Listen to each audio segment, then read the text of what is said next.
আমরা আমাদের puppet show শুরু করছি। আপনারা সবাই চুপ করে দাঁড়ান, আমাদের প্রোগ্রামটা প্লিজ দেখুন।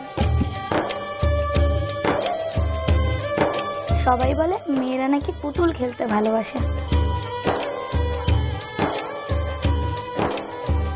আমি সেই পুতুলকেই কাজে লাগাই মানুষকে সচেতন করার জন্য।